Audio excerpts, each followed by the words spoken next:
Cerita dimulai dengan memperlihatkan seorang pemuda bernama Taejung. Supaya lebih mudah, kita panggil saja dia dengan nama Tejo. Tejo adalah seorang pengantar paket yang setiap harinya harus mengantarkan barang ke berbagai penjuru kota. Ia memiliki kebiasaan untuk selalu membantu orang lain, dan karena kebaikannya itu, orang-orang di sekitarnya mengenalnya sebagai sosok yang sangat ramah. Suatu malam, setelah menyelesaikan pekerjaannya, Tejo menjemput adiknya yang bernama Teji. Keduanya kemudian menghabiskan waktu bersama di taman untuk makan dan bercerita. Diketahui bahwa mereka sudah tidak memiliki orang tua, sehingga Tejo yang berperan sebagai walinya selalu menasihati adiknya agar lebih serius belajar karena ujian sudah semakin dekat. Setelah itu, Teji pun pulang untuk belajar, sedangkan Tejo kembali melakukan kegiatan lainnya, yaitu merawat tanaman. Sejak dulu, keluarganya memang sangat menyukai tanaman, jadi setelah ibunya meninggal, Tejo tetap meneruskan kebiasaan itu dan merawat tanaman-tanaman peninggalan ibunya. Selain itu, beberapa teman-teman Tejo juga sering datang untuk membantunya. Tak lama kemudian, kekasihnya yang bernama Suji pun datang. Mereka semua menghabiskan waktu bersama untuk melepas penat setelah seharian bekerja. 배달 일은 언제까지 할 거야? 비자도 내야 되고. Keesokan harinya, setelah menyiapkan sarapan, Tejo membuang sampah, menata barang-barang, dan kembali mengantar paket. Saat menuruni tangga, ia melihat ada tanaman yang hampir mati. Ia pun buru-buru menggeser tanaman tersebut ke tempat yang lebih terang dan menulis pesan bahwa tanaman itu harus menerima sinar matahari parsial agar tidak layu. Waktu pun berlalu hingga sore tiba. Saat sedang mengantarkan barang, seorang nenek memintanya membantu membawa koper hitam ke seberang jalan. Tanpa ragu, Tejo membantu nenek tersebut sebelum melanjutkan pekerjaannya. Malam harinya, Tejo beristirahat sejenak untuk makan. Namun, tiba-tiba terdengar suara telepon berdering. Setelah diperiksa, ternyata bukan HP miliknya, melainkan HP yang tergeletak di sebelahnya. Ia pun mengangkat panggilan itu dan terdengar suara seorang wanita yang mengatakan bahwa HP-nya hilang serta meminta Tejo untuk mengantarkannya ke rumahnya. Awalnya, Tejo menolak karena ia masih harus bekerja. Namun, wanita itu kemudian mengatakan bahwa ia akan membayar 300.000 won jika Tejo mau mengantarkan HP tersebut. Karena sedang membutuhkan uang, Tejo pun menyetujui permintaan itu dan segera menuju alamat yang diberikan. Sesampainya di lokasi, wanita tersebut menelpon kembali dan meminta Tejo meletakkan HP-nya di dalam kotak telepon, sekaligus mengambil uang imbalannya yang sudah disiapkan di sana. Setelah melakukannya, Tejo pun memutuskan untuk pulang. Keesokan harinya, saat hujan turun, Tejo terlihat sedang menata tanaman-tanamannya di halaman rumah. Namun, tanpa ia sadari, beberapa orang tiba-tiba menyelinap masuk ke halaman rumahnya, lalu mendobrak pintu dan menangkap Tejo atas tuduhan pemerkosa dan pembunuh. Ia langsung dibawa ke kantor polisi dan berita penangkapannya seketika menjadi topik panas di seluruh kota. Dalam interogasi, Tejo bersikeras bahwa ia tidak mengenal korban dan sama sekali tidak tahu apa-apa tentang kejadian tersebut. Sayangnya, polisi tidak mempercayai pengakuannya. Tejo pun merasa sangat frustrasi, terlebih lagi karena ia seharusnya merawat tanamannya hari itu agar tidak layu. Tak lama kemudian, tim forensik datang untuk mengambil sidik jari serta sampel cairan dari tubuhnya. Sementara itu, di sisi lain, Suji melihat berita tersebut dan terkejut bukan main. Keesokan harinya, teman-teman Tejo datang menjenguk. Mereka tentu tidak percaya bahwa Tejo melakukan perbuatan sekeji itu. Mereka memeriksa keadaannya dan memberitahu bahwa situasi di luar sedang tidak baik-baik saja. Beberapa saat kemudian, teman-teman Tejo bersama Suji akhirnya menyewa seorang pengacara untuk membantu membuktikan bahwa Tejo bukan pelakunya. Kemudian Suji datang menemui Tejo secara langsung. Ia sangat lega mendengar bahwa Tejo bukanlah pelaku sebenarnya, dan dengan penuh keyakinan Suji berjanji akan membantu Tejo membuktikan bahwa ia tidak bersalah. 그러니까 오빠도 힘내. Mereka pun menghabiskan waktu berjam-jam untuk mendata semua aktivitas Tejo, baik sebelum maupun pada hari kejadian. Mereka tahu bahwa Tejo adalah sosok pekerja keras sehingga seluruh waktunya dihabiskan untuk bekerja. Mereka mengumpulkan catatan pengantaran, merekam CCTV di tempat-tempat yang pernah ia datangi, serta menanyakan keterangan dari orang-orang yang pernah ditemuinya. Semua waktu yang dihabiskan Tejo di luar rumah memiliki bukti keberadaan dirinya, sehingga sangat tidak mungkin Tejo melakukan pembunuhan di waktu-waktu tersebut. Setelah bukti-bukti terkumpul, mereka menyerahkannya kepada pengacara. 대단들 하십니다. Sang pengacara pun yakin dengan semua data tersebut, mereka memiliki peluang besar untuk menang di pengadilan. Kemudian di pengadilan, sidang awal berjalan sesuai dengan rencana. Pengacara Tejo cukup berhasil meyakinkan hakim bahwa Tejo adalah orang yang tidak mungkin melakukan perbuatan keji yang dituduhkan. Namun, keadaan mulai berubah ketika jaksa penuntut umum berhasil membalikkan fakta. 피고 박태중 씨가 무죄였으면 좋겠습니다. Jaksa menyampaikan bahwa pada hari kejadian, Tejo sempat melakukan layanan antar paket ke rumah korban. Ia kemudian menanyakan mengapa Tejo membutuhkan waktu 7 menit hanya untuk mengantarkan barang pada hari itu. Tejo pun menjelaskan bahwa saat itu ia sempat membenarkan posisi tanaman yang ada di tangga sebelum kembali bekerja. Sayangnya, jaksa kembali memutarbalikkan situasi dengan menunjukkan rekaman CCTV yang memperlihatkan Tejo sedang membawa koper hitam di jalan. 왜 피해자 핸드폰을 갖고 있었냐? Menurut jaksa, koper hitam itu adalah koper yang berisi jasad korban. Tidak berhenti di situ, jaksa juga menampilkan bukti lain berupa rekaman CCTV yang memperlihatkan Tejo sedang membawa HP milik korban. Semua rekaman tersebut diputar di ruang sidang sehingga narasi sepenuhnya dikuasai oleh jaksa. Situasi itu membuat Tejo semakin tertekan karena setiap penjelasannya terus dipatahkan oleh bukti-bukti yang ditampilkan. Yang paling memberatkan adalah ketika jaksa mengungkap bahwa lokasi pemukulan korban berada di kamar mandi dekat tempat tinggal Tejo dan ditemukan cairan tubuh Tejo di dalam alat kelamin korban. Bukti-bukti itu membuat tuduhan terhadap Tejo terlihat semakin kuat hingga akhirnya ia dinyatakan sebagai tersangka utama. 나 아니라고! Beberapa waktu setelah sidang, Suji datang menjenguk Tejo di penjara. Dengan wajah penuh kesedihan, ia meminta Tejo menunjukkan gelang pasangan milik mereka. Namun, ternyata gelang itu tidak lagi berada di pergelangan tangan Tejo. Melihat hal tersebut, Suji mulai kehilangan kepercayaannya dan meyakini bahwa Tejo memang telah melakukan perbuatan keji itu. 왜 오빠한테 없어 왜? 오빠가 또 있다. Dengan perasaan hancur, Suji memutuskan hubungan mereka saat itu juga. Segera setelah itu, Tejo dibawa ke penjara untuk menjalani masa hukumannya. Berdasarkan putusan pengadilan, ia divonis hukuman seumur hidup. Setelah Tejo mulai menjalani masa tahanan, seorang pengacara bernama Kim Sang-rak datang menemuinya. Ia mengatakan bahwa ia melihat kasus Tejo dan merasa ada banyak kejanggalan, seolah-olah semua kejadian telah disusun seperti dalam sebuah skenario. Karena merasa ada sesuatu yang tidak beres, pengacara Kim berniat membantu Tejo dan meminta agar Tejo memberikan detail tambahan yang belum disampaikan di pengadilan. Saat itu, Tejo tiba-tiba teringat sebuah hal penting, yaitu gelang yang ditemukan di lokasi kejadian bukan miliknya. Gelang yang sebenarnya dipakai oleh Tejo terjatuh di kamar adiknya pada malam ketika ia tidur di kamar tersebut. Mendengar hal itu, pengacara Kim mengatakan bahwa ia akan memeriksa gelang tersebut secara langsung, namun meminta Tejo untuk tidak memberitahukan hal ini kepada siapapun. Beberapa waktu kemudian, Tejo dibawa menghadap seorang pria bernama Doksu yang dikenal sebagai ketua geng di dalam penjara. Di sana, ia diinterogasi tentang kejahatan yang dituduhkan kepadanya. Meski ditekan, Tejo tetap bersikeras mengatakan bahwa ia bukan pelakunya. Doksu dikenal sebagai sosok yang berkuasa di penjara. Ia sering memeras para tahanan lain dan menghajar siapapun yang menolak membayar. Suatu hari ketika Tejo sedang makan di kantin, dua tahanan lain menghampirinya. Mereka memperingatkan Tejo untuk tidak mendekati Doksu karena Doksu memiliki masa lalu yang kelam. Adiknya pernah dilecehkan dan dibunuh oleh seseorang. Oleh karena itu, Doksu sangat membenci orang yang melakukan hal tersebut.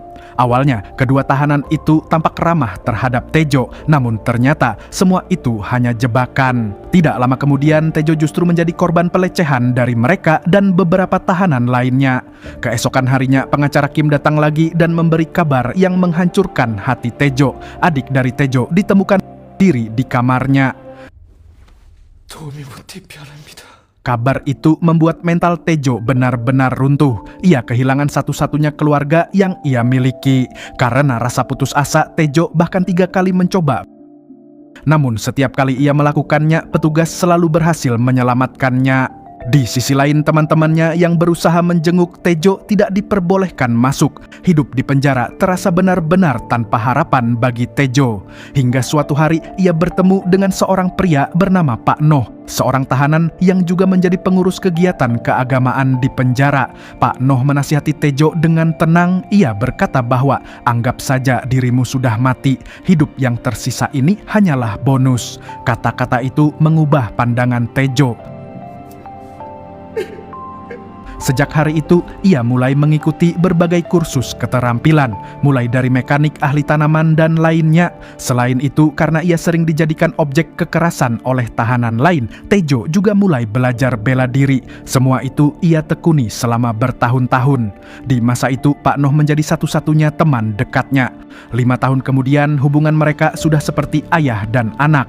Namun suatu hari, masa tahanan Pak Noh akhirnya berakhir, yang berarti ia akan segera dibebaskan. Tejo merasa senang sekaligus sedih. Senang karena Pak Noh bisa keluar, namun juga sedih karena harus berpisah dengan satu-satunya orang yang peduli padanya. Setelah kepergian Pak Noh, Tejo kembali menjalani hari-hari dalam kesendirian. Ia mulai banyak membaca dan memperdalam agama. Hingga suatu hari ketika ia sedang bertugas mendengarkan pengakuan para tahanan baru, datanglah seorang tahanan muda yang terlihat kebingungan. Tahanan itu bercerita dengan suara bergetar. Ia berkata bahwa ia tidak pernah melakukan pemerkosaan dan pembunuhan seperti yang dituduhkan. Ia menyesal karena andai saja waktu itu dia tidak mencari pemilik HP itu, semua ini pasti tidak akan terjadi. Ia mengaku merasa dijebak oleh seseorang, namun tidak ada yang mempercayainya. 계획적으로 죄를 덮어 씌웠다고요. Sebelum pergi, ia sempat menyerahkan kartu nama seorang pengacara bernama Kim yang katanya berjanji akan membantunya. Namun tak lama setelah itu, pengacara yang sama datang kembali dengan membawa kabar bahwa ibu tahanan tersebut diri. Sejak saat itu, tahanan itu yakin bahwa pengacara Kim adalah bagian dari komplotan yang menjebaknya. Mendengar semua pengakuan itu, Tejo langsung teringat kembali pada kejadian 5 tahun lalu. Ia mulai menyadari bahwa semua pola kejadian itu sama persis, dan kini ia mengerti bahwa pengacara Kim yang selama ini ia percayai ternyata adalah bagian dari komplotan yang menjebaknya. Keesokan harinya, tahanan baru itu ditemukan tewas diri di dalam selnya. Setelah kejadian itu, Tejo meminta agar pengacara Kim datang menemuinya sekali lagi. Dalam pertemuan itu, kebenaran akhirnya terungkap.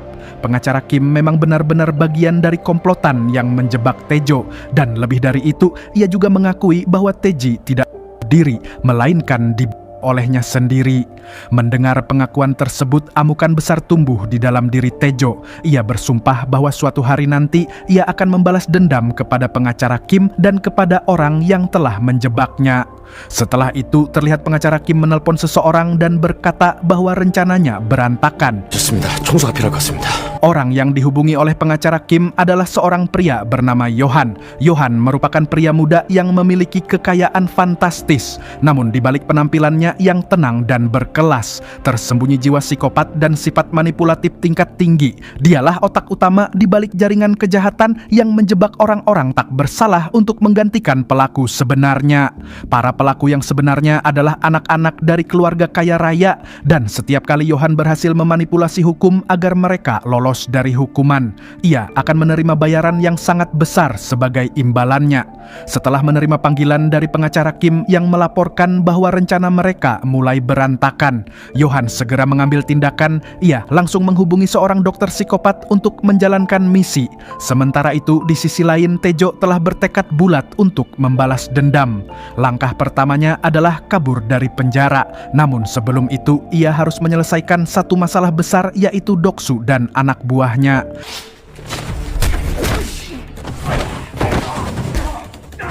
나 건들지 마라. Singkatnya, Tejo berhasil mengalahkan semua anak buah dari Doksu.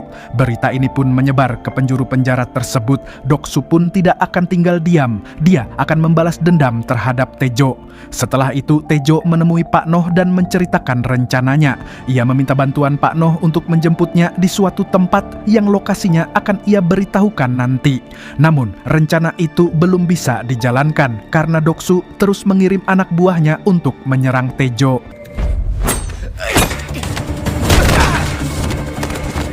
Menyadari bahwa ia tidak akan pernah bisa kabur selama Doksu masih ada, Tejo akhirnya menyusun rencana untuk menyingkirkannya terlebih dahulu. Ia memprovokasi Doksu dengan sengaja untuk memancing kemarahannya. 그거 네가 한 거잖아.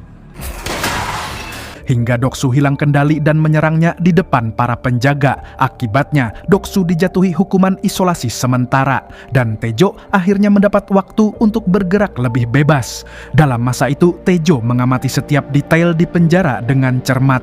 Ia mencatat pola patroli para sipir, menghitung waktu pergantian jaga, dan menghafal setiap jalur pengawasan kamera. Tidak hanya itu, ia juga berhasil membuat duplikat kunci sel penjara secara diam-diam dengan menggunakan potongan logam kecil yang ia sembunyikan.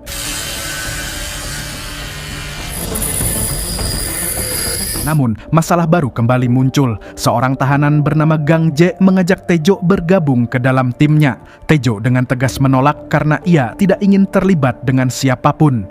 Penolakan itu justru membuat Gang Jae semakin tertarik dan terobsesi dengan kemampuan bertarung Tejo. Meski sempat terjadi ketegangan di antara mereka, Tejo berhasil mengatasi konflik itu. Di saat yang sama, dokter yang diutus oleh Johan akhirnya tiba di penjara. Dokter itu berpura-pura menjadi petugas medis yang dikirim untuk melakukan vaksinasi rutin terhadap para tahanan. Padahal sebenarnya tujuan dia ke penjara adalah untuk menghabisi Tejo secara diam-diam. 저기 오래. Singkat cerita, setelah Tejo menyelesaikan semua tugasnya, dia terlebih dahulu harus mengikuti vaksin. Dia pun disuntik cairan yang berbeda dari tahanan lainnya. Setelah itu, Tejo melanjutkan rencananya untuk kabur tanpa menyadari bahwa di dalam tubuhnya kini mengalir racun mematikan. Ia segera memulai aksinya dengan membuat korsleting pada sistem listrik penjara agar seluruh kamera CCTV mati sementara waktu.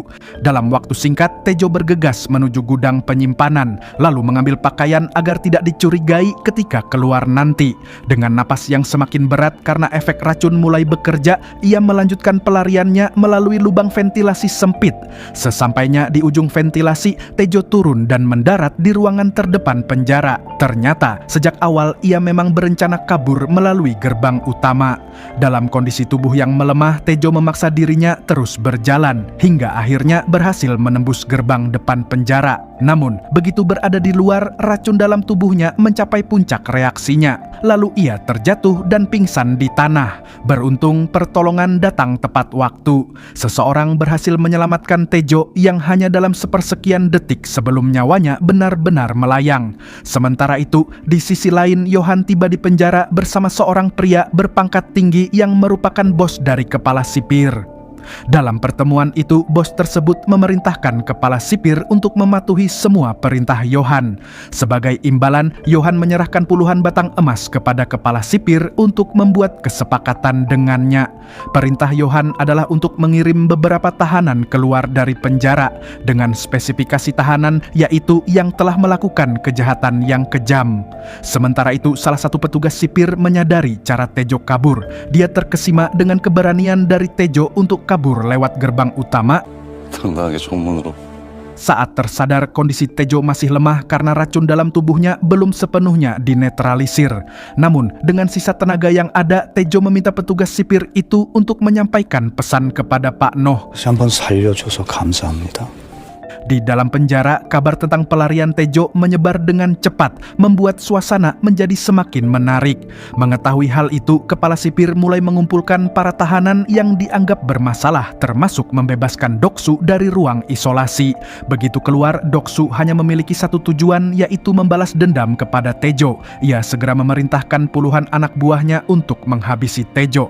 Para petugas sipir yang mencoba menghentikan mereka tidak bisa masuk ke ruangan tersebut karena pintu dijaga ketat oleh orang-orang Doksu. Walau sendirian, Tejo berhasil mengalahkan semua anak buah dari Doksu. Hal ini membuat Doksu harus turun tangan. Keduanya bertarung dengan begitu sengit. Sebenarnya, Tejo memiliki kesempatan untuk menghabisi Doksu, akan tetapi dia tidak melakukannya. Dia hanya melukai bagian telinga dari Doksu saja untuk memberikan efek jera. Melihat kekacauan itu, kepala sipir segera turun tangan. Ia menangkap semua tahanan yang terlibat dalam perkelahian, lalu memutuskan untuk mengirim mereka keluar penjara sesuai dengan perintah dari Yohan. Beberapa saat kemudian, rombongan tahanan itu termasuk Tejo dibawa ke sebuah lokasi tersembunyi. Setelahnya Yohan memperkenalkan dirinya dan mengatakan bahwa kejutan besar akan menanti mereka. Kembali ke 5 tahun yang lalu di sebuah kamar apartemen, suasana tampak sangat berantakan dan warna merah terlihat di mana-mana. Terlihat seorang pria bernama Do Kyung, putra tunggal anggota Dewan Pusat di Seoul. Ia menelepon ayahnya dan mengatakan bahwa ia tidak mabuk, namun gadis yang bersamanya tidak bangun lagi. Dengan suara panik, Do Kyung memohon kepada ayahnya untuk menolongnya karena ia benar-benar ketakutan. 아빠, 나 어떡해? Sementara itu, pada waktu yang bersamaan di sebuah hotel mewah sedang berlangsung acara Data Center Project 2020. 3 petinggi dari perusahaan berbeda sedang mengambil minuman. Saat host mengumumkan bahwa acara akan segera dimulai, mereka membicarakan sebuah perusahaan investasi yang dianggap tidak jelas namun memenangkan tender. 한번 털어봐 그럼? Kebetulan Yohan berada di sana. Mendengar percakapan mereka, ia langsung duduk di meja tersebut dan memberikan pandangannya.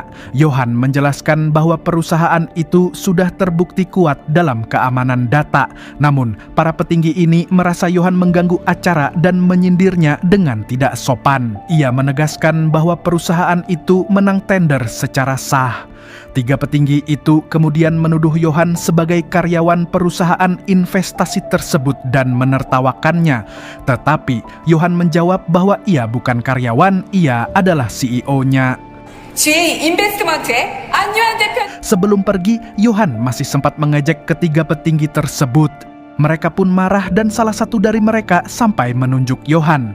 Gestur itu membuat Yohan mendapat ide. Setelah memberikan sambutan di panggung, acara pun selesai. Pejabat perusahaan yang tadi berjalan ke parkiran menuju mobilnya. Tiba-tiba sebuah mobil lain berhenti di depan mobilnya. Ia marah dan menyuruh mobil itu menyingkir. Namun kemudian seseorang datang dan memotong jarinya. Orang itu adalah Baenara, pengawal andalan Yohan. Di sisi lain, Yohan berada di rumahnya mendekorasi karya seni Arleli yang baru ia beli beberapa hari sebelumnya. Ternyata pelengkap dari karya seni itu adalah jari pejabat yang diambil oleh Baenara. Kepala pelayan datang membawakan minuman sambil mengucapkan selamat. Tak lama kemudian, Yohan menerima telepon dari anggota Dewan Baek yang menjelaskan masalah serius yang sedang terjadi pada putranya. Yohan mengatakan ia bisa mengatasinya, namun bayaran yang ia minta adalah sebuah karya seni yang akan ia pilih sendiri. Dewan Baek menyetujuinya. Yohan lalu meminta Dewan Baek menyuruh putranya menaruh wanita itu di bak berisi air hangat. 경호가 다 끝나면 백 의원님이랑 저는 Yohan kemudian memasuki ruangan rahasianya yang sangat canggih bernama Intel Room, tempat di mana ia bisa melakukan apapun yang ia mau. Ia bahkan bisa mengatur dan melihat ribuan CCTV di seluruh kota Seoul, bahkan negara Korea. Tak lama kemudian sebuah mobil tiba dan orang-orang di dalamnya membawa alat. Mereka masuk ke sebuah apartemen dan memasang perangkat simulasi virtual yang akan mengambil data dari setiap sudut ruangan. Alat itu mengkopi secara visual isi ruangan sehingga Yohan bisa melihat semuanya dalam bentuk digital. Melalui simulasi itu, Yohan menyaksikan bagaimana Do Kyung atas perintah ayahnya menaruh gadis itu di bak air hangat. Ia melihat kamar yang berantakan dan jejak kaki di mana-mana. Ternyata wanita itu adalah Nayong, korban yang dulu dituduh sebagai korban Tejo. Do Kyung kemudian mematikan ponsel wanita ini. Yohan merasa sudah cukup melihat dan memahami situasinya. Ia segera mengontrol CCTV di area tersebut dan mulai mencari seseorang yang cocok dijadikan kambing hitam menggantikan Do Kyung. Setelah mencari, ia menemukan kandidat yang sangat tepat, yaitu seseorang yang selalu berada di area itu. Orang itu adalah Park Tae-jung atau Tejo. Di tempat lain terlihat Tejo menerima makanan yang diantarkan kepadanya. Sejak malam sebelumnya ia telah diawasi. Semua rutinitasnya dipantau, termasuk saat ia bertemu adiknya, kebiasaannya menyiram tanaman, hingga pertemuannya dengan pacarnya yang bernama Suji. Keesokan harinya, Yohan memulai rencana utamanya. Tejo berangkat bekerja sebagai pengantar barang, sementara orang-orang Yohan mengikuti setiap langkahnya. Pada saat yang sama, tim Yohan naik ke atas rumah Tejo. Mereka langsung bekerja mengambil sampel penting seperti sidik jari, jejak kaki, dan sepatu yang Tejo gunakan. Semua ini kemudian dicetak dan dimanipulasi untuk dipasang di apartemen milik Nayong, mulai dari di kamar mandi, di ruang apartemen, bahkan jejak sepatu pun juga dimanipulasi. Dengan begitu, Tejo resmi dijadikan pengganti dari pelaku sebenarnya. Keesokan harinya, Yohan menelepon anggota Dewan Baek untuk memberitahu bahwa masalah anaknya sudah beres. Yohan bahkan menyaksikan sendiri penangkapan itu demi memastikan semuanya berjalan lancar. Lalu, kembali ke masa sekarang, inilah yang terjadi pada malam ketika para narapidana dipindahkan. Yohan datang ke pabrik tua yang sengaja ia beli untuk dijadikan arena permainannya. Tak lama kemudian, mobil dan truk pengangkut tahanan pun tiba. 밥부터 먹이세요. Setelah itu, pintu truk dibuka, borgol dilepas, dan para tahanan didorong, ditendang, sekaligus digiring masuk ke sebuah ruangan. Tempat itu dijaga ketat oleh tentara bayaran. Ketika lampu dinyalakan dan penutup kain dibuka, para tahanan mendapati diri mereka berada di tempat asing yang penuh lampu. Sementara di meja tersedia banyak makanan. Lalu Gangja berkata, mereka dibawa kemari dengan wajah tertutup. Apa maksud mereka? Akan tetapi, salah satu tahanan yang kelaparan segera menuju meja dan mengambil makanan. Pada akhirnya, semua tahanan ikut menyantap hidangan tersebut. Setelah selesai makan, para tahanan diantar ke kamar masing-masing dan Tejo mendapatkan kamar bernomor 9. Semua napi masuk ke kamar mereka.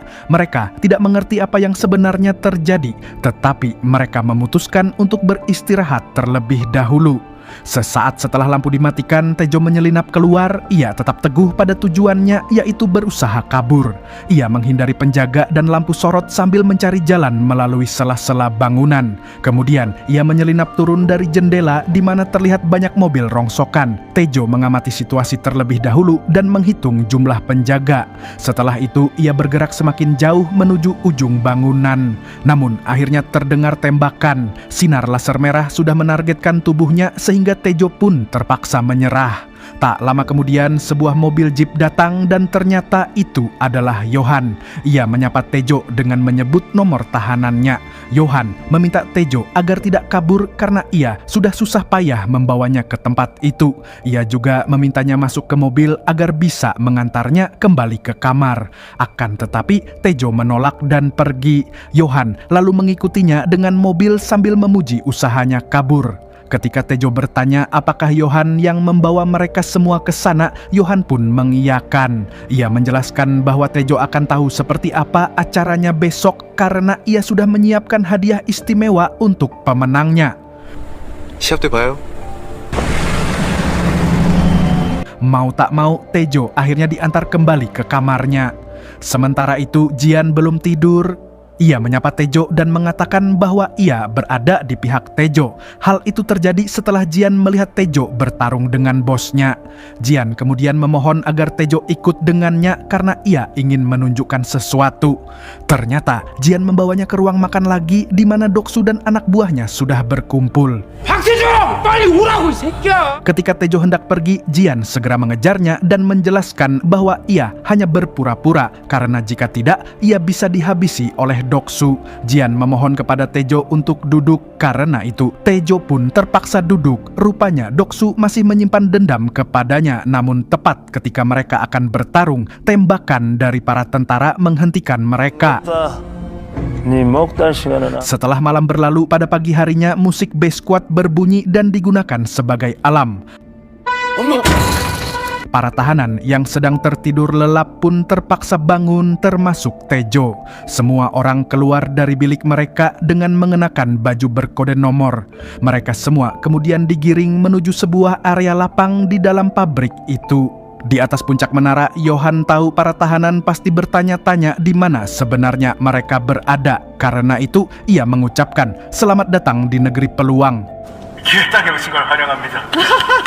Para napi yang berkumpul mulai saling bertanya, arena macam apa ini? Menjawab rasa penasaran mereka, Johan mengatakan bahwa tempat itu adalah arena balap mobil, di mana para tahanan akan balapan menggunakan kendaraan yang akan ditentukan secara acak. Ia menjelaskan bahwa aturannya sangat sederhana, yaitu tidak ada aturan sama sekali. Namun salah satu napi tidak tahan dan meluapkan emosinya. Ia menolak untuk ikut serta dan langsung beranjak pergi dari arena. Tanpa ragu, Johan mengambil senapan dan menghabisi napi tersebut di tempat. Melihat hal itu, semua napi terkejut dan terdiam. Setelahnya, Johan kembali bertanya. 또 의견 있으신 분? Karena tidak ada jawaban, Johan menganggap bahwa tidak seorang pun ingin mundur. Tak lama kemudian, sebuah mobil masuk ke arena. Di bak belakang mobil itu terdapat tumpukan uang dalam plastik, jumlahnya sangat banyak, total 5 miliar won. Semua uang itu disediakan untuk pemenang balap.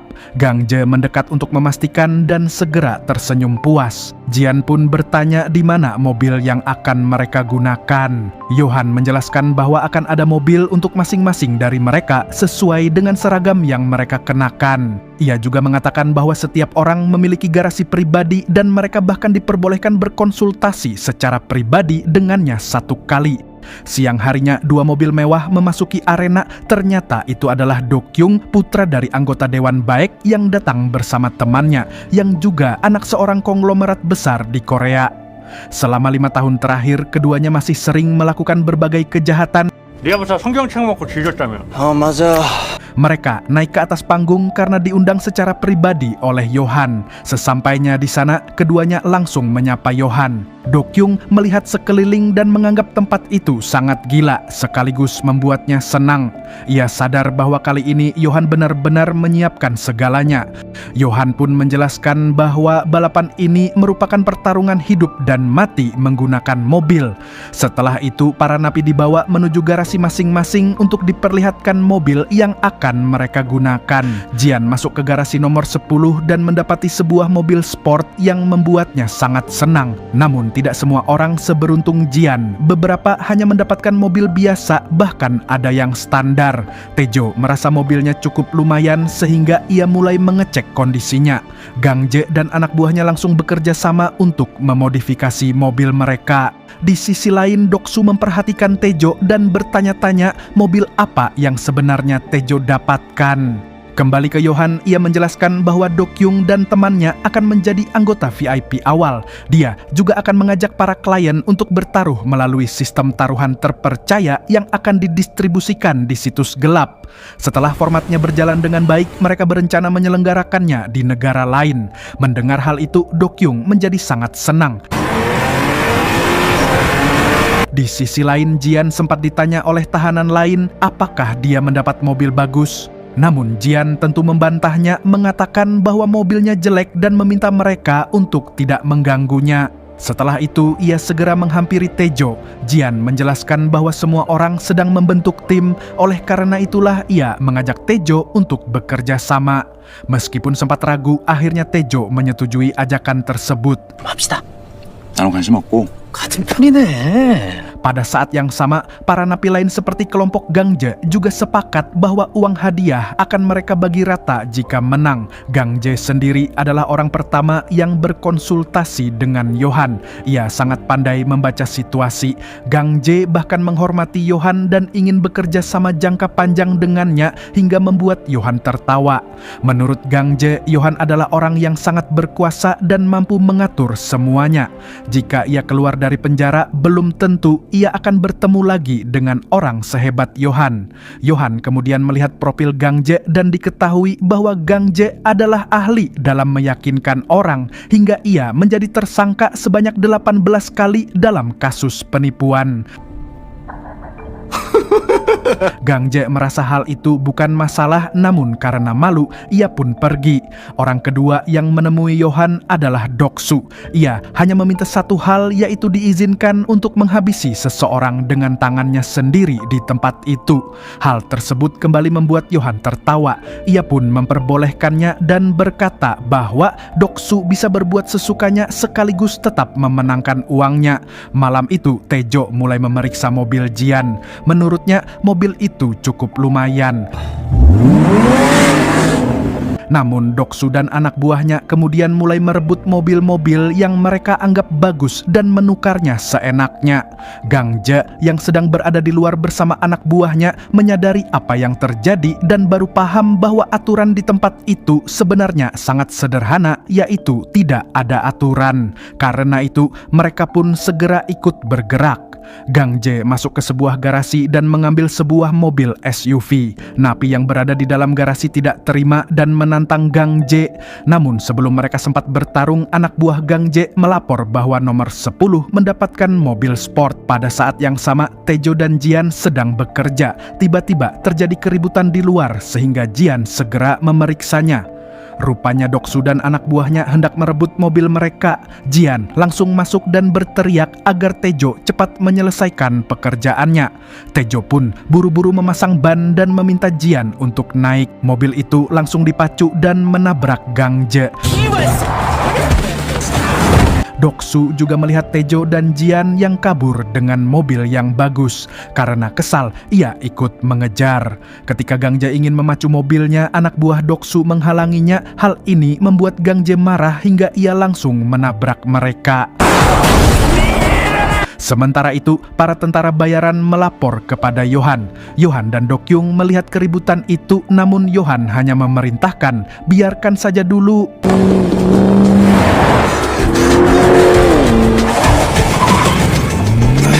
Kejar-kejaran pun terjadi di area lapang. Doksu terlihat tidak akan melepaskan buruannya dan terus mengejar hingga akhirnya ia menabrak mobil Jian dengan sangat keras.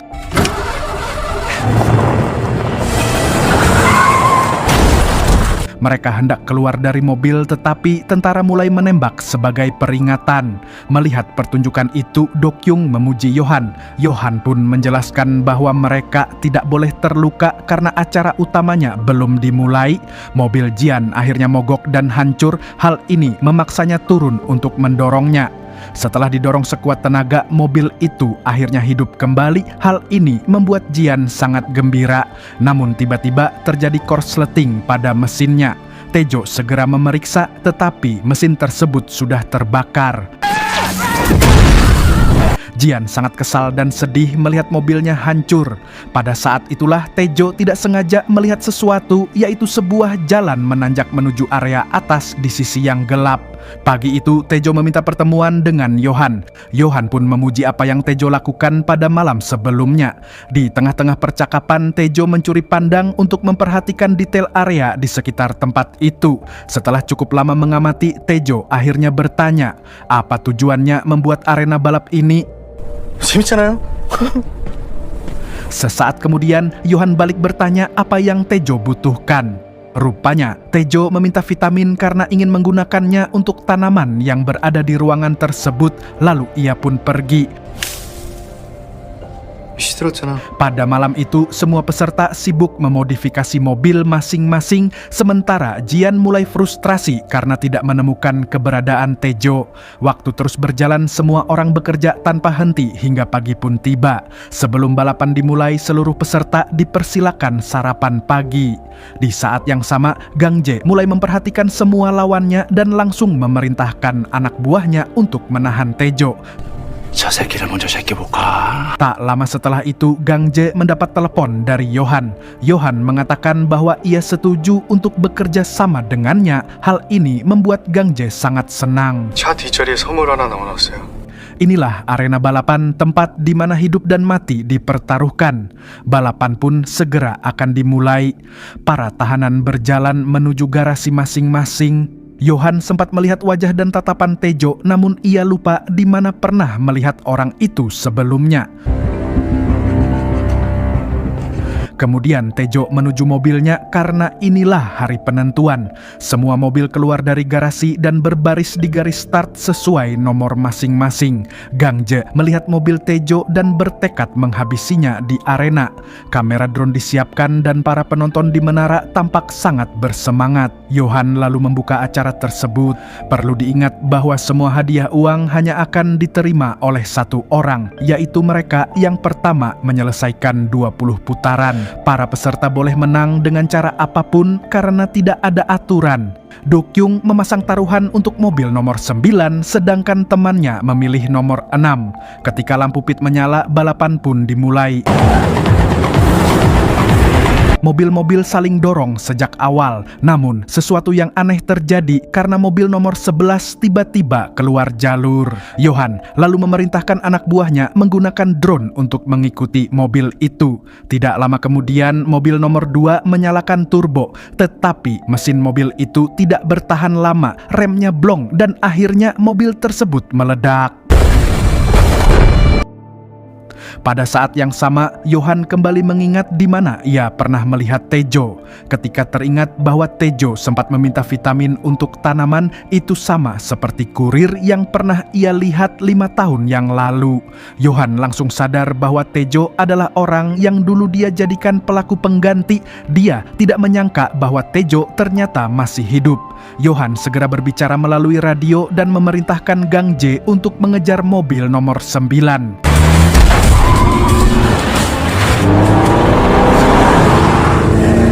Balapan terus berlangsung, para napi saling menabrakkan mobil. Doksu mengambil jalan pintas dan mengejar posisi depan, namun Tejo dengan mobil nomor 9 tetap berada di posisi pertama. Doksu akhirnya berhasil muncul di sisi Tejo dan menabraknya. Ini membuat mobil nomor 9 terjepit. Doksu lalu keluar dari mobil dan mengambil pisau. Saat ia hendak menghabisi pengemudi, helm pun dibuka. Ternyata itu bukan Tejo, melainkan Jian. Doksu sangat marah dan langsung menanyakan di mana Tejo berada.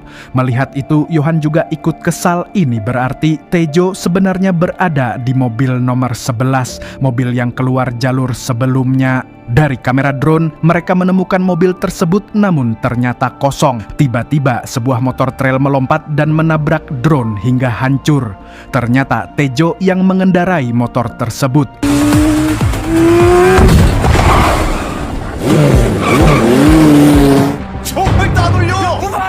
Melihat kejadian itu, Johan akhirnya memahami alasan Tejo meminta konsultasi di atas menara pagi tadi.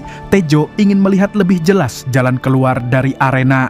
Johan segera mengambil senapan dan bersiap menembak. Namun, ia terkejut ketika melihat Tejo meledakkan seluruh mobil di arena.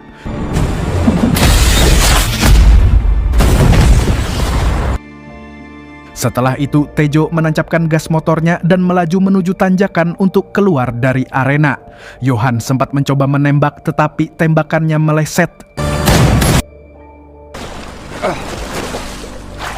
Setelah itu, Tejo sampai di seberang pulau. Begitu tiba, ia langsung mencuri pakaian untuk mengganti pakaiannya sebelumnya agar tidak ada yang mencurigainya. Setelah berganti pakaian, ia segera berlari menuju suatu tempat. Beberapa saat kemudian, Tejo akhirnya tiba di lokasi yang ia tuju. Ternyata tempat tersebut adalah rumah Pak Noh. Tepat setelah Pak Noh membuka pintu, Tejo pun langsung pingsan di tempat. Pak Noh segera mengobatinya dan membiarkannya beristirahat agar pulih. 미안해 오빠. Setelah seharian tidak sadarkan diri, Tejo akhirnya siuman. Pak Noh kemudian memintanya makan supaya tubuh Tejo kembali pulih. Ia juga meminta Tejo untuk tetap tinggal di rumahnya, apapun yang ingin Tejo lakukan. Pada awalnya, Tejo menolak karena khawatir hal ini akan membahayakan Pak Noh. Namun, Pak Noh menegaskan bahwa ia tidak keberatan. Bahkan, Pak Noh memberikan sebuah handphone agar mempermudah apa yang ingin dilakukan Tejo. Setelah merasa sedikit membaik, Tejo pergi mengunjungi makam adiknya yang sudah tiada. Di sana, ia mulai mencari informasi tentang Kim Sang-rak. Ketika berhasil menemukan lokasinya, Tejo segera bergerak.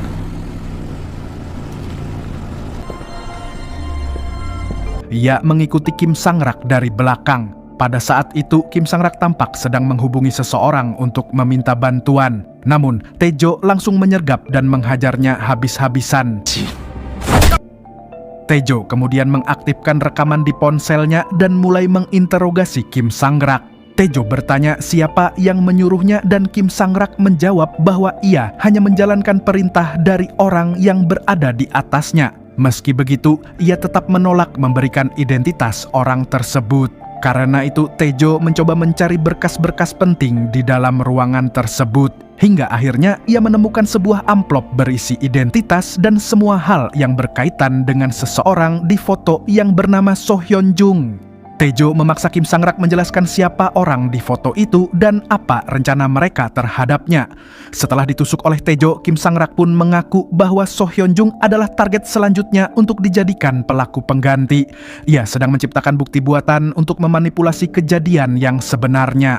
Semua hal yang terhubung dengan target akan dikumpulkan dan disusun menjadi rangkaian peristiwa yang mendukung agar target dapat ditetapkan sebagai pelaku. Namun tiba-tiba Bainara muncul dari belakang dan menyerang Tejo. Keduanya bertarung sengit. Tejo berhasil membuat Bainara terkapar, tetapi Kim Sang-rak yang sudah melepaskan ikatannya langsung memukuli Tejo dari belakang. Tejo membalas, namun Kim Sang-rak memberitahunya bahwa orang yang menghabisi adiknya bukanlah dirinya melainkan Bainara. Sayangnya sudah terlambat.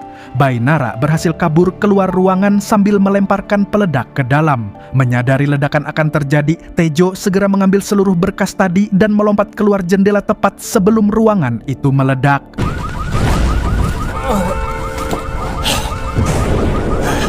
Dalam kondisi lemas, Tejo berjalan menuju kediaman Pak Noh. Sementara itu, Yohan yang sedang berlatih pedang menerima laporan bahwa Bainara gagal menjalankan tugasnya. Tanpa ragu, Yohan langsung mendatangi Bainara dan menghabisinya dengan sangat brutal.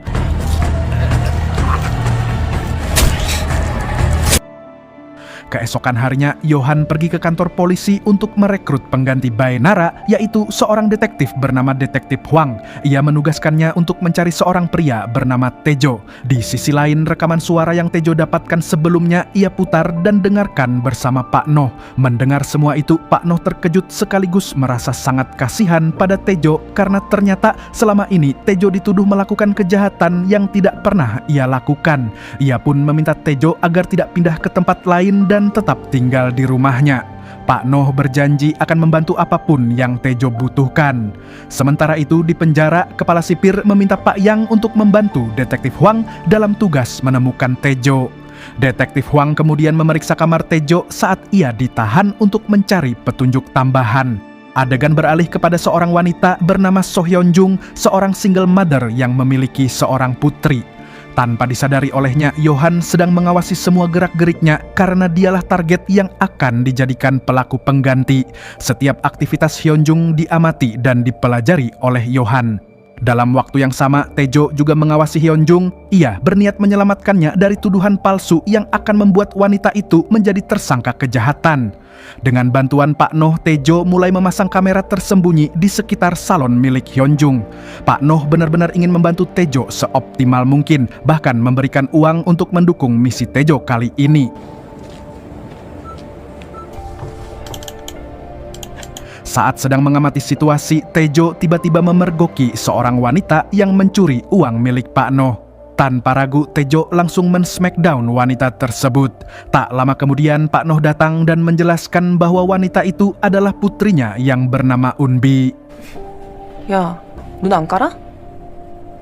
Setelah itu, Unbi meminta Tejo mengikutinya. Ia menuntut Tejo membayar 250.000 won per minggu sebagai biaya karena tinggal di rumahnya. Dengan terpaksa, Tejo pun memberikan uang tersebut. Tidak hanya itu, Unbi juga menghajar Tejo karena telah men-smackdown dirinya sebelumnya. Mengetahui kelakuan anaknya, Pak Noh bertanya kepada Tejo berapa uang yang diminta Unbi. Tejo pun menjelaskan bahwa ia harus membayar 250.000 won setiap minggu. 심상이 족같던데. Sementara itu, di sisi lain, Detektif Hwang memperlihatkan mayat Kim Sang-rak yang sudah hangus terbakar. Ia mengatakan bahwa Tejo yang melakukan semua ini. Setelah cukup lama mengintai, Tejo akhirnya menemukan pola tertentu dan hanya satu hal yang ia ingin pastikan karena itu adalah kuncinya, yaitu ponsel milik korban. Ia pun segera bergegas menuju salon Hyunjung. Di tempat lain, Yohan mulai merangkai bukti-bukti yang akan ia manipulasi. Alat yang digunakan untuk menghabisi korban akan diganti dengan gunting salon milik Hyunjung. Saat itu pula, Hyunjung melihat sebuah ponsel tergeletak di salon dan ada panggilan masuk. Beberapa saat kemudian, Tejo baru saja tiba di salon tersebut, namun Hyunjung sudah tidak ada. Ia bertanya kepada putri Hyunjung mengenai keberadaan ibunya. Sayangnya, Tejo terlambat karena Hyunjung sudah pergi untuk menemui pemilik ponsel tersebut. Beruntung putrinya mengetahui kemana ibunya pergi sehingga Tejo bisa segera bergegas ke lokasi.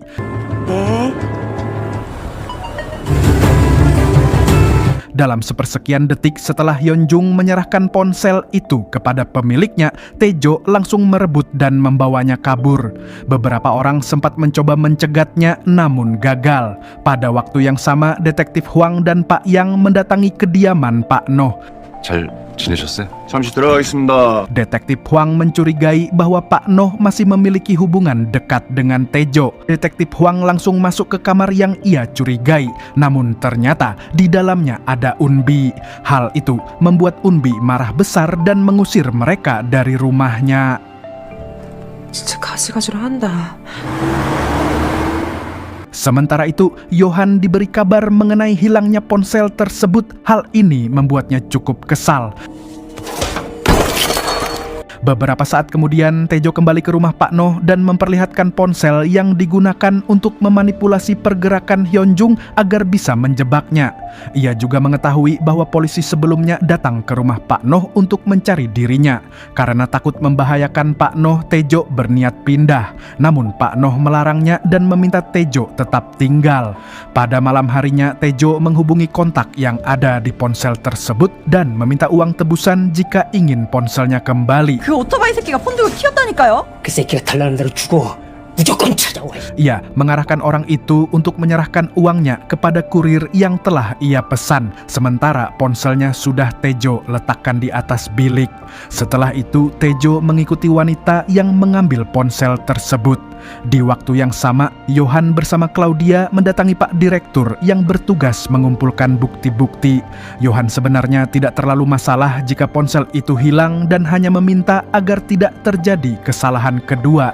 Namun, Pak Direktur mengatakan bahwa ponsel itu akan segera kembali karena ia sudah menyuruh anak buahnya untuk menebusnya. Mendengar hal ini, Yohan sangat kesal karena Pak Direktur bertindak tanpa menunggu perintah. Akibatnya, Claudia langsung menghabisinya di tempat.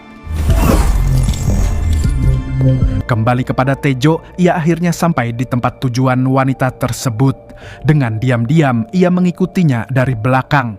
Untuk bisa menyelinap masuk, Tejo menyamar sebagai salah satu petugas dan mulai merekam semua kegiatan yang berlangsung di dalam gedung.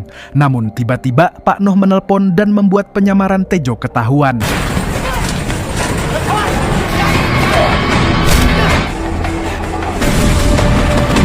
Pak Noh menelpon karena Hyunjung kedatangan tamu yang mencurigakan. Mendengar itu, Tejo segera pergi menuju salon Hyunjung. Sesampainya di sana, ia tiba tepat waktu sebelum Claudia menghabisi Hyunjung. Terjadilah pertarungan sengit antara Tejo dan Claudia.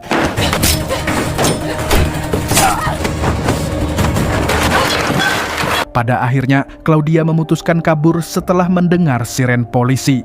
Tak lama kemudian, Pak Noh datang untuk menolong Hyunjung dan putrinya. Sementara itu, dengan teknologi canggih di Intel Room, Yohan mengetahui bahwa Taejo mendatangi tempatnya. 손님? 나 약속한 게 없는데?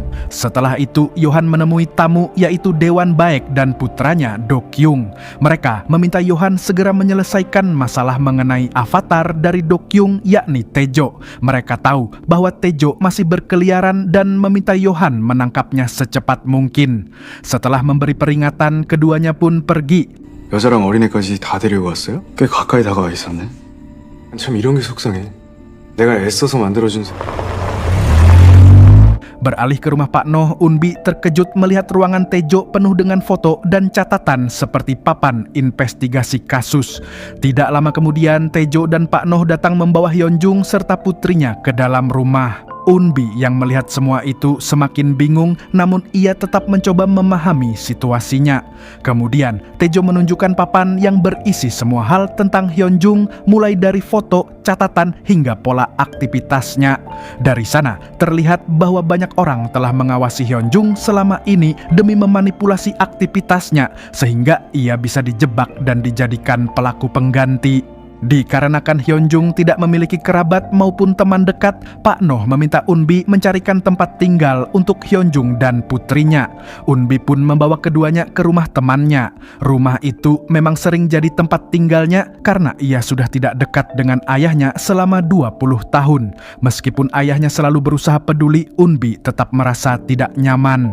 Setelah ayahnya pergi ke toko, Unbi mengajak Taejo ke sebuah tempat. Di sana ia meminta Taejo menjelaskan semuanya. Awalnya Taejo menolak, tetapi karena Unbi memaksa, akhirnya Taejo menceritakan seluruh kejadian. Setelah mendengarnya, Unbi membayangkan bagaimana rasanya dituduh sebagai pelaku dan divonis penjara seumur hidup. Ia pun merasa kasihan kepada Taejo. Saat Pak Noh dan Taejo pulang, Pak Noh menerima telepon dari Unbi. Ini merupakan telepon pertama dari putrinya selama bertahun-tahun. Unbi meminta ayahnya menyimpan nomornya jika suatu saat terjadi sesuatu. 나중에 네가 확실히 나한테 복도인. Sesampainya di rumah, Taejo menonton berita dan terkejut mengetahui bahwa Hyunjung bukan satu-satunya pelaku pengganti. Ternyata ada orang lain yang juga dijadikan pelaku pengganti telah ditetapkan sebagai tersangka, namun sudah dinyatakan meninggal karena bundir. Di sisi lain, Yohan menelpon Pak Menteri mengatakan bahwa semua urusan telah selesai. Taejo kemudian pergi ke tempat pengumpulan barang bukti dan dikejutkan oleh pemandangan mengerikan. Terlihat semua orang yang terlibat di sana telah tewas. Bahkan dia diberikan hadiah, yaitu kepala Bae Nara, orang yang menghabisi adiknya. Selain itu, hadiah lain yang diberikan kepadanya adalah Do Kyung, orang yang seharusnya menjadi pelaku sebenarnya.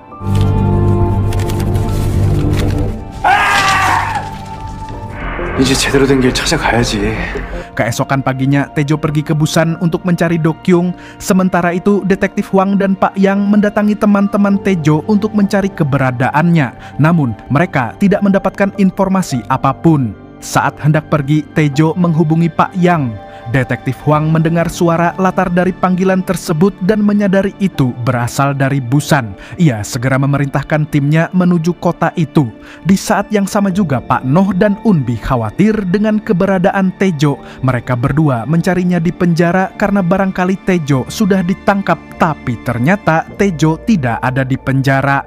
Karena tidak ada pilihan lain, Unbi mendatangi tempat pendaftaran nomor HP untuk melacak keberadaan HP dari Taejo.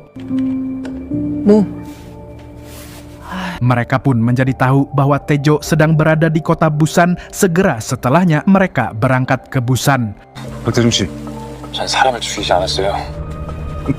Di sebuah kuil Buddha, Yohan menghadiri upacara kematian kedua orang tuanya. Bibinya meminta agar saham peninggalan orang tua Yohan dibuka untuk dibagi dan Yohan mempersilakannya.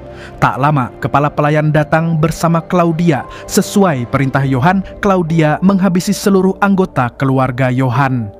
Ketika kepala pelayan hendak membunuh bibi Yohan, terungkap bahwa kepala pelayan sebenarnya adalah ibu kandung Yohan. Namun Yohan tidak mengetahuinya.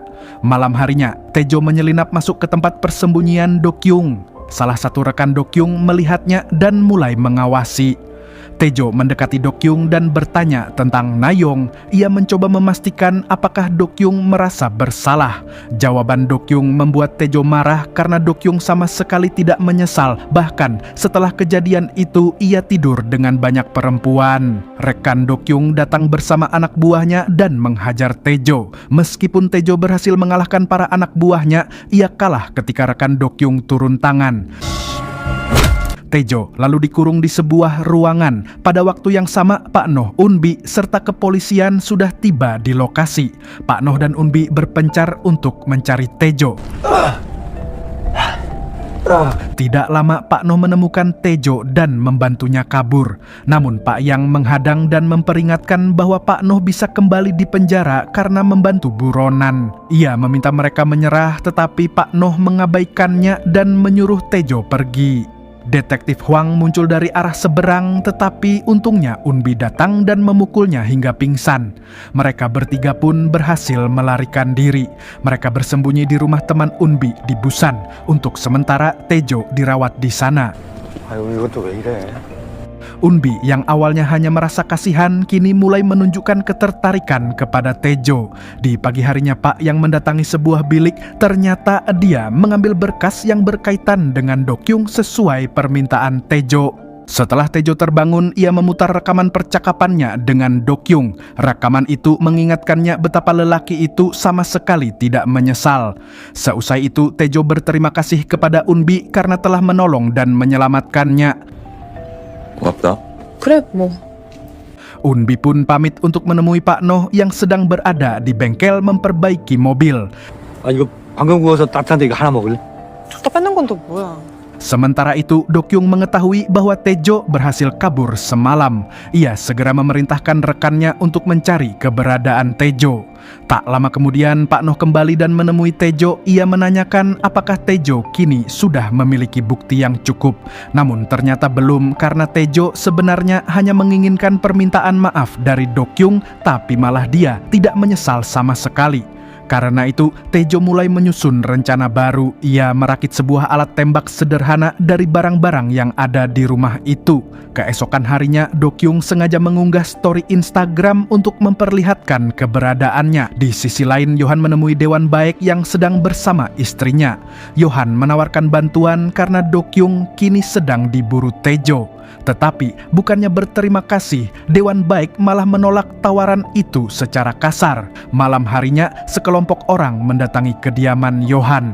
Melihat itu, Yohan merasa kecewa karena ia berniat bersikap baik tetapi justru dikhianati. Dengan pedang katana miliknya, Yohan menghabisi seluruh orang suruhan Dewan Baek. Tak berhenti di situ, ia mendatangi Dewan Baek dan membunuhnya di tempat. Begitu juga wanita simpanannya. Sementara itu, Pak Noh menceritakan alasan ia dipenjara dan mengapa putrinya membencinya. Ia bercerita bahwa dulu ketika sedang mabuk, ia bertengkar hebat dengan istrinya. Tanpa sadar, ia membuang puntung rokok sembarangan yang kemudian menyebabkan rumah mereka terbakar. Saat ia kembali dari toko, rumah sudah dilalap api. Dalam ketakutan, ia tidak berani masuk untuk menyelamatkan istrinya. Karena itulah polisi yang ada di lokasi mengira Pak Noh sengaja membakar rumahnya, dan sejak itu ia dipenjara sekaligus membuat hubungannya dengan Unbi menjauh selama bertahun-tahun. Keesokan paginya, senjata yang dibuat Taejo akhirnya selesai. Unbi datang mengajaknya sarapan sebelum ia pergi ke toko untuk membeli sesuatu. Namun di toko itu ia melihat detektif Hwang, orang yang pernah ia pukul hingga pingsan. Unbi panik dan segera pergi. Ketika detektif Hwang melihat tanda bintang di belakang Unbi, ia langsung ingat bahwa ia pernah melihat tanda itu pada tubuh wanita di rumah Pak Noh. Ia segera memerintahkan timnya mengejar Unbi. Terjadilah kejar-kejaran, namun Unbi berhasil lolos dan kembali ke tempat persembunyian. Sesampainya di rumah, Unbi langsung menyuruh Taejo pergi karena polisi sudah mendekat. Untuk mengalihkan perhatian, Unbi dan Pak Noh kembali ke bengkel, sementara Taejo kabur dengan motor. Mengetahui hal ini, detektif Hwang menjadi sangat marah. Beberapa saat kemudian, Unbi dan Pak Noh kembali ke rumah temannya. Namun, mereka terkejut karena seorang pria asing sudah berada di sana. Pria itu adalah Yohan. Yohan mengatakan ia datang hanya untuk bertanya satu hal, yaitu mengapa mereka membantu Tejo. Menurutnya, tindakan itu sangat aneh. 이 엄마 죽인 사람이랑 뭐하는 새끼야! 씨! 뭐라 했다 나도 이제. Kemudian pada malam harinya, Tejo mendatangi lokasi tempat Dokyung berada. Dengan menggunakan senjata yang sebelumnya ia rakit, Tejo mulai menembaki anak buah Dokyung. Tembakan itu membuat suasana kacau dan membuat Dokyung ketakutan hingga berusaha melarikan diri. Ketika Tejo hendak mengejarnya, ia dicegat oleh rekan Dokyung dan anak buahnya.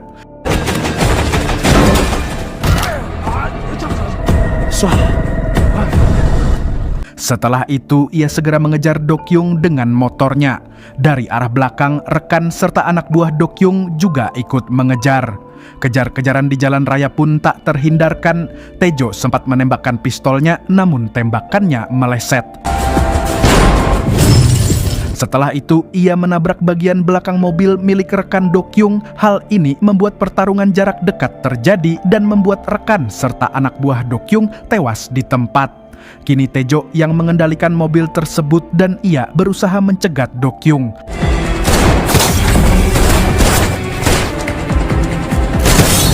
Namun tak lama kemudian mobil Dokyung tertabrak truk dari arah berlawanan. Hal ini membuat Dokyung terkapar tak berdaya. Tejo mendekatinya dan meminta Dokyung mengakui semua perbuatannya. Namun Dokyung menolak dan lebih memilih mati daripada mengaku. Tiba-tiba sebuah panggilan masuk ke ponsel Dokyung. Tejo mengangkatnya dan ia mendengar suara yang sangat ia kenal. Saat itulah Tejo menyadari bahwa Yohan, orang yang ia temui di arena balap, adalah dalang dari semua kejadian yang menimpanya. Keduanya akhirnya saling berhadapan secara langsung. Pada awalnya Yohan menawarkan sejumlah uang besar dan meminta Tejo bekerja untuknya. Namun Tejo menolak. Ia mengatakan bahwa dirinya sudah kehilangan segalanya, adiknya, teman-temannya, bahkan waktunya sendiri. Dengan tegas, Tejo menyatakan bahwa ia akan membalas dendam kepada Yohan. Keesokan harinya, Pak Noh sedang bersama Unbi. Mereka berdua mengkhawatirkan keberadaan Tejo yang tak kunjung pulang. Tiba-tiba sekelompok polisi datang dan langsung menangkap Pak Noh atas tuduhan pembunuhan terhadap Dewan Baek. 뭔 소리야? 들은 적 없어? Ia dibawa ke kantor polisi, sementara berita tentang penangkapannya tersebar luas hingga akhirnya Tejo mengetahuinya. Di ruang pemeriksaan, tim forensik mengambil sampel dari tubuh Pak Noh. Ia terus diinterogasi dan dituduh sebagai pelaku pembunuhan, padahal Pak Noh sama sekali tidak mengenal Dewan Baek. Meski begitu, semua bukti yang dikumpulkan polisi justru mengarah kepadanya. Menyadari dirinya akan benar-benar ditahan, Pak Noh panik karena takut Unbi akan sendirian dan bisa dalam bahaya. Malam itu, Tejo mendatangi rumah Pak Noh. Kondisinya berantakan dan terdapat kamera pengawas yang langsung dihancurkan oleh Tejo. Tak lama kemudian Unbi pulang. Tejo membawanya ke tempat sepi dan meyakinkan bahwa ayahnya tidak bersalah. 아빠 다시 카판 가면 나는 내가 어떻게든 한번 해볼게. Setelah memastikan Unbi aman, Tejo pergi untuk menyelesaikan masalah ini. Sementara itu, Yohan sedang mempersiapkan patung ke-100-nya. Kepala pelayan menyarankan agar Yohan mulai memperkenalkan dirinya sebagai seniman Arleli. Dia bahkan berniat membeli patungnya sendiri saat lelang nanti. 내가 왜 이걸 돈으로 받는지 알아? 나한테 목숨을 갈망하는. Di tengah persiapan itu, Yohan menerima telepon dari Tejo. Tejo meminta agar Yohan tidak lagi melibatkan orang tak bersalah. Lalu, Yohan memberikan Tejo pilihan. Dia memerintahkan Tejo datang ke kotak pos untuk memutuskan pilihannya. Terdapat pisau yang digunakan untuk membunbun Dewan Baek dan cek kosong yang bisa Tejo isi berapapun. Awalnya Yohan mengira Tejo akan memilih cek tersebut dan menjadi anak buahnya, akan tetapi Tejo malah berniat akan menyerahkan diri. 여보세요. 이들은 왜 하나같이 다 멍청한 거야? Di kantor polisi, Pak Noh mengingat masa lalunya bersama Unbi, hubungan ayah dan anak yang hangat. Ia juga teringat bagaimana Unbi pernah dihina teman-temannya karena memiliki ayah seorang napi. Inilah yang membuat Pak Noh meminta Unbi berhenti menjenguknya. Ketika akhirnya bebas, Unbi sudah dewasa, namun rasa sayangnya tetap ada meski sulit ia ungkapkan. Keesokan harinya, Unbi kembali menjenguk ayahnya dan menanyakan keadaannya di penjara. 제대로 먹고 있는 거야? 자, 그렇게 할 것 같은데 웃지 그럼. 아빠 걱정을 하지 말고. 뭐 어떡하려고? Setelah itu, Pak Noh mengakui perbuatannya itu. Pak yang melihat berita itu dan tentu tahu bahwa Pak Noh bukanlah pelakunya. Lalu Pak yang meminta detektif Huang untuk menghentikan semua ini, namun detektif Huang membalas dengan meminta Pak yang untuk bersikap layaknya sipir saja dan jangan melewati batas. 조금 교도관 일을 해. 그럼 처음부터 교도소에 들어가지 말았어야지. Kemudian, di luar kantor polisi, Tejo membawa pisau dan menyerahkan dirinya. Hal ini membuat Pak Noh dibebaskan. Dia pun berpapasan dengan Tejo.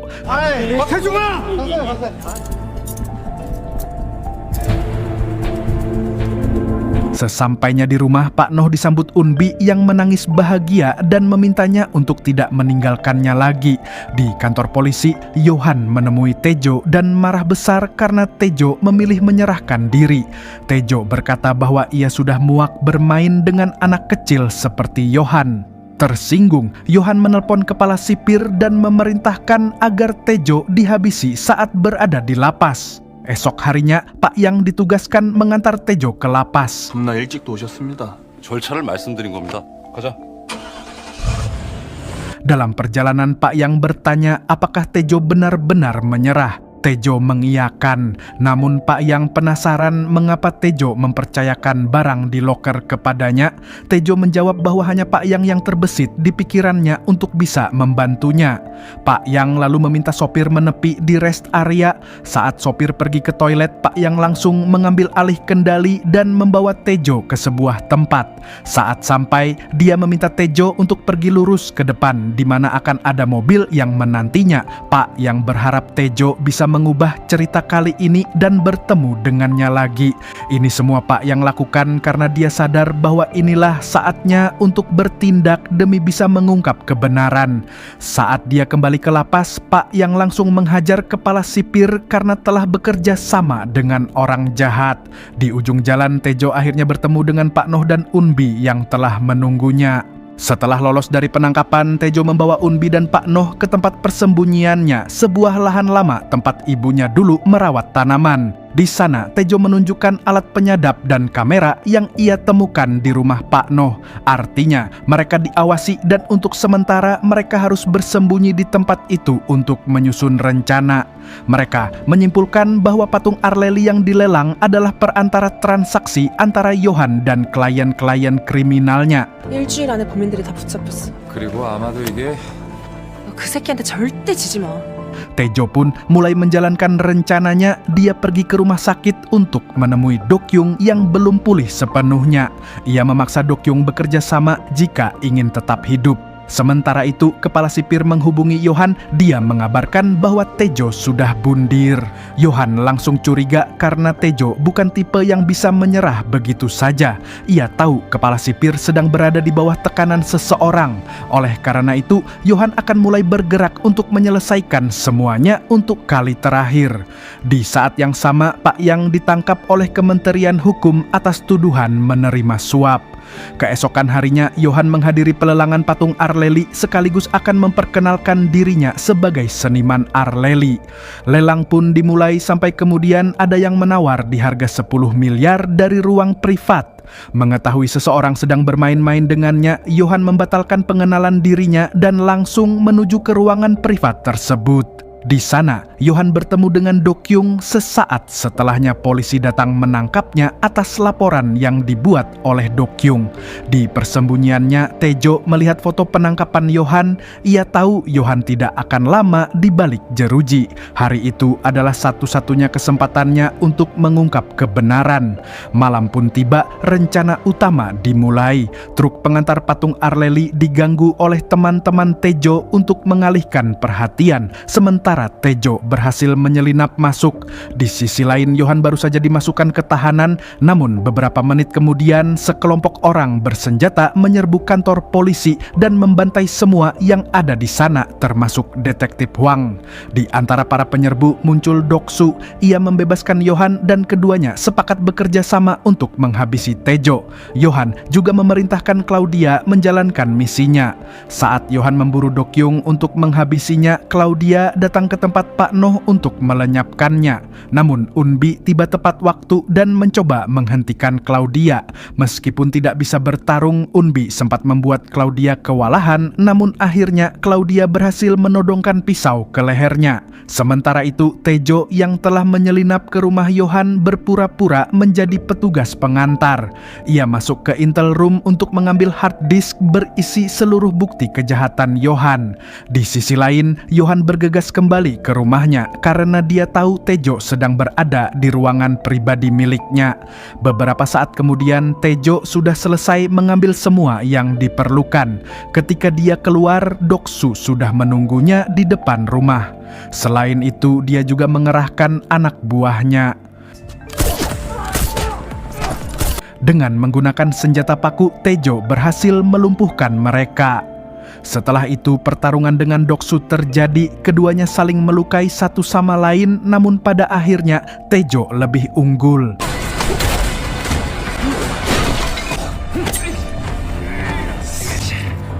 Yohan tiba dan segera menembaki Tejo dengan panah.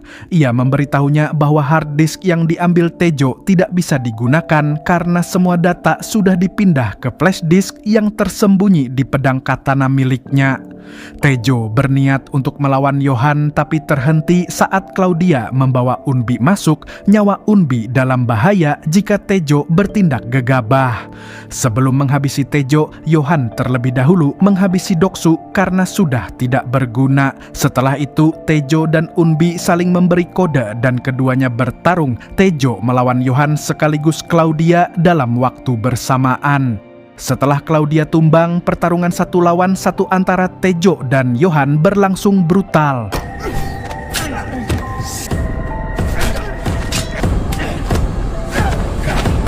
Di tengah-tengah pertarungan, Yohan memperlihatkan kembali bagaimana dia menghancurkan hidup Tejo. Namun Tejo tidak terpengaruh, dia langsung menancapkan pedang ke tubuh Yohan. Setelahnya, Tejo mengambil flash disk dan meninggalkan Yohan di sana. Tak lama setelah itu, rumah Yohan terbakar dan Yohan dinyatakan tewas. Semua kejahatan-kejahatannya terungkap ke publik. Unbi kini merawat ayahnya yang sedang terluka parah. Sementara itu, Tejo menjalani sidang dan akhirnya dinyatakan tidak bersalah atas seluruh tuduhan. 6 bulan kemudian, Tejo membuka kembali toko tanaman miliknya. Ia dibantu oleh teman-temannya Unbi dan Pak Noh. Pak Yang pun datang berkunjung. Dia membawa tanaman yang dulu dirawat Tejo saat masih di penjara. Setelah bertahun-tahun hidup dalam penderitaan, Tejo akhirnya menemukan kembali kedamaian dan kehidupan yang layak bersama orang-orang yang ia sayangi. Itu dia seluruh alur cerita The Manipulated. Terima kasih telah menonton video ini sampai selesai. Jangan lupa untuk klik tombol like dan subscribe-nya. Sampai jumpa di video-video selanjutnya.